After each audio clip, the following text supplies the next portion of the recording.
Our daughter has a pretty bubbly type personality when she's around her friends. She's got the biggest heart out of anybody I know. She's very smart, very funny. She was active in diving. And was great. It was so much fun watching her progress. And nerve-wracking watching her. Yeah. I don't think any family's a Leave It to Beaver family anymore, but we are a normal family. When we moved to the area that we are in suburbia, you don't think that this can happen so close to home in an environment that you handpicked to live in. Things like this don't happen to families like us. Our daughter's the type of person who wants to Trust. She wants to trust everybody. And so she will put her trust into the wrong people immediately, many times. She got mixed up in the wrong crowd. That's the best way to describe it. Drug use ensued. We ultimately gave her an ultimatum. It was the hardest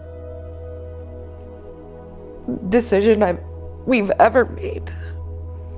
Was either you need treatment or you need to leave. And initially she said she'll go to treatment after spending one night in a shelter, and which is ultimately where she met the people. But within one night, these individuals had her pegged, became her friends. They were in contact with her through social media and whatever else. It's how they got her. We went and picked her up the next day. She enrolled into treatment. Lasted 2 weeks. Even when she was home for that 2-week period, they were still grooming her online on social media and telling her, just come stay with us, it's fine, you can stay in our hotel. Get away from your mom and dad and their rules. And yeah, that was the big one. Your parents are jerks, they expect you to be home. Come with us and you'll have freedom. It was about 10 o'clock on a Sunday night. We're getting ready for bed and out the door she went, and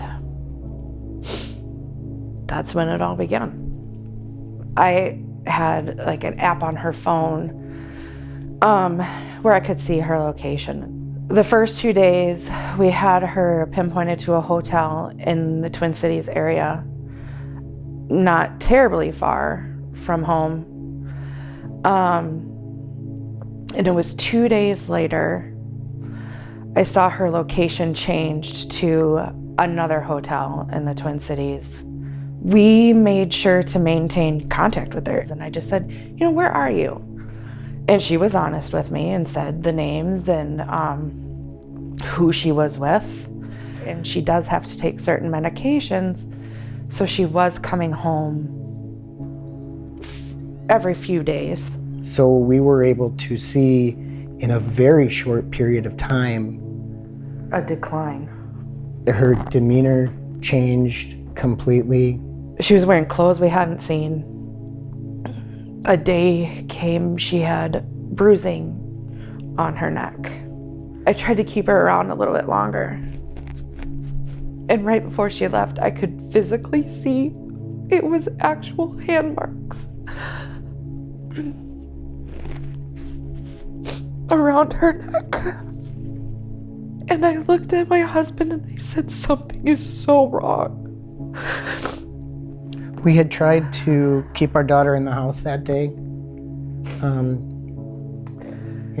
She wouldn't maintain eye contact. She was staring at the floor the whole time. And she also said they mistreat me.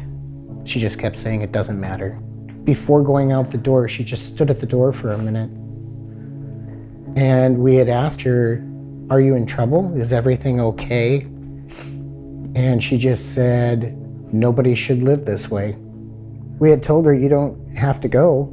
If you're dealing with something right now that we can help with, stay. So, there's still rules here. And she just put her down and put her head down and went out to the vehicle that she got a ride in and took off. It was a few days after that she had called, and I had flat out asked her that night. I said, my gut is telling me something, and I'm just gonna flat out ask you. I said, have you had to prostitute yourself? And she paused for a minute and just said, yes. And my heart sunk immediately, because you have all this intuition in the world that, it's bad, and your mind goes to the worst place. And it was the worst scenario. There were certain applications that they downloaded onto her phone. And she didn't have the password. So that is how they advertised, so these Johns could come to the hotel. They would utilize a maintenance worker at the hotel who would let them into different rooms. So they would keep her constantly on the move just within that same hotel. She was threatened numerous times. There were weapons. She had seen them. They kept her drugged, essentially. She has explained to us that they threatened to kill my family, to kill my dad, to kill my brother. We instructed her to call the police department. The person who specifically trafficked her had left for a short period of time. And that's when she took the opportunity to call 911. When the officer arrived, that officer still had her around the area where these people were.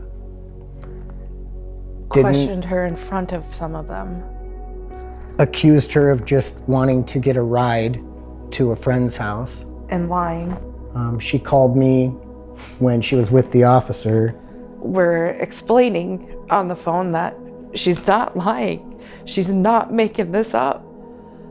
The mom in me just was like, okay, I'm going to find a way for you to report it and let your story be told. And that's when I got a hold of the BC. I got a number to the BCA. And they believed her. They listened to her. They cared. Since this, number one, her level of trust in people has diminished completely. Her appearance has changed completely. She takes no pride in her appearance. She's very depressed.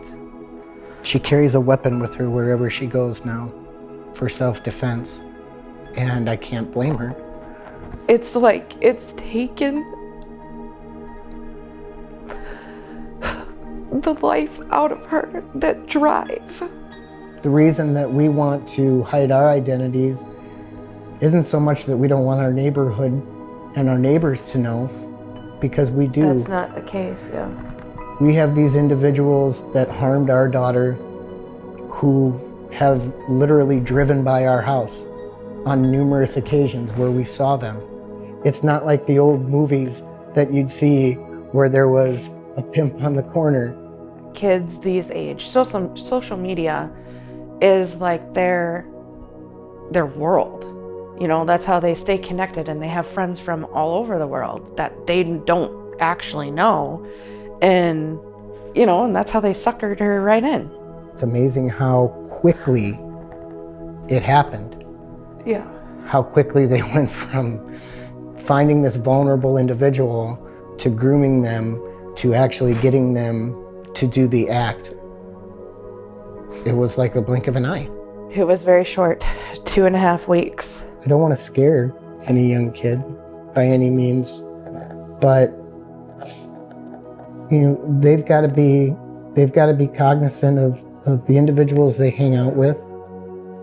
They've got to be on the lookout, keep your guard up. If you've got individuals that are trying to just even give you alcohol, give you drugs, give you a lot of attention, be careful. Or if you notice differences in your friends, like with your friends appearance declining, or, you know, and know that they're starting to hang out with people that they normally didn't before, you know, speak up, say something to your parents, say something to your friend, you know. Talk to the school resource officer, talk to the faculty. You can't look at yourself and say that these things don't happen to families in suburbia. They don't happen to families whose parents participate in the PTA and are involved in school sports and everything else. Know that they can. Absolutely know that they can, you know? It's everywhere. It's small town, it's in the suburbs, it's everywhere. What you've just seen is one Minnesota family's experience with human trafficking. Unfortunately, there are many stories like this happening with families all across Minnesota. The Bureau of Criminal Apprehension and our partner agencies are working to eliminate this terrible crime, but we need your help. If you or someone you know is in immediate danger of being trafficked, call 911. To report a suspected trafficking situation, call or email the BCA at 877-996-6222 or bca.tips@state.mn.us. If you are being trafficked, the National Human Trafficking Hotline provides a map-based list of resources closest to you. It is never okay to buy another person for sex. We all must work together to bring an end to sex trafficking in Minnesota.